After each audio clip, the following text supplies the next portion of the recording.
দুপুর বিকেলের পর এলো রাত, তবু 1 মিনিট নিস্তার পেল না মধ্যপ্রাচ্যের কয়েক দেশের আকাশ। অবিরাম চলছেই ক্ষেপণাস্ত্র হামলা।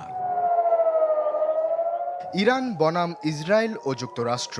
হঠাৎ দানবীয় আকার নেয়া এই যুদ্ধের শুরুটা হয়েছিল শনিবার সকালে। আচমকাই আলোচনা বন্ধ করে তেহরানে হামলা শুরু করে মার্কিন জায়নবাদী জোট। ইরান জুড়ে ৩২ প্রদেশের ২০টিতে ছড়ায় আগ্রাসন। লক্ষ্যবস্তু করা হয় সর্বোচ্চ নেতা খামেনির কার্যালয় ও বাসভবন।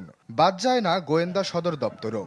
দাবি করা হয় প্রতিরক্ষামন্ত্রী, বিপ্লবী গার্ড কমান্ডার সহ ইরানের বেশ কিছু সিনিয়র কর্মকর্তাকে হত্যার। যদিও এসব মৃত্যুর খবরের সত্যতা নিয়ে মুখ খোলেনি ইরান, তবে আয়াতুল্লাহ খামেনি নিরাপদে আছেন বলে জানায় দেশটির পররাষ্ট্র মন্ত্রণালয়। অন্যদিকে দেশটির রাষ্ট্রীয় গণমাধ্যম জানায়, হামলায় দক্ষিণ ইরানের মিনাবের মেয়েদের একটি প্রাথমিক স্কুলে বেশ কয়েকজন শিক্ষার্থী নিহতের খবর পাওয়া গেছে। ফার্স প্রদেশে একটি জিমনেশিয়ামে হামলার ঘটনায় মিলেছে আরও কিছু ইরানি নাগরিকের মৃত্যুর খবর। তবে ছাড় দিলেও ছেড়ে দেয়নি ইরান। হতবিহ্বল দশা কাটতেই প্রতিশোধ নিতে পাল্টা হামলা শুরু করে তেহরান।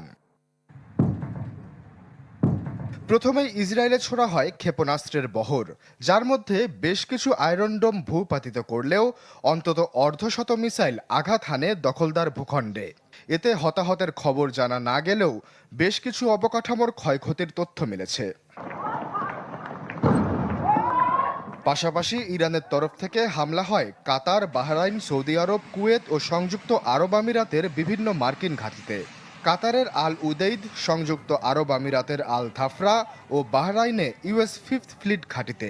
কুয়েতে আন্তর্জাতিক বিমানবন্দরে তেহরানের শক্তিশালী হামলায় আহত হন এক বাংলাদেশি সহ বেশ কয়েকজন। মধ্যপ্রাচ্য জুড়েই প্রবাসীদের দিন কাটছে বিভিন্ন আশ্রয় কেন্দ্রে।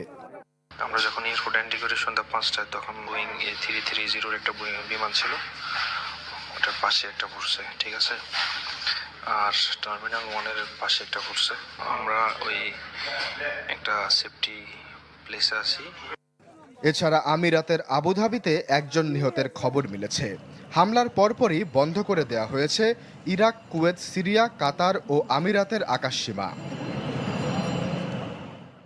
এরপর বিভিন্ন দেশ থেকে আসে মধ্যপ্রাচ্যগামী ফ্লাইট বাতিলের ঘোষণা। পরবর্তী নির্দেশ না দেয়া পর্যন্ত মধ্যপ্রাচ্যগামী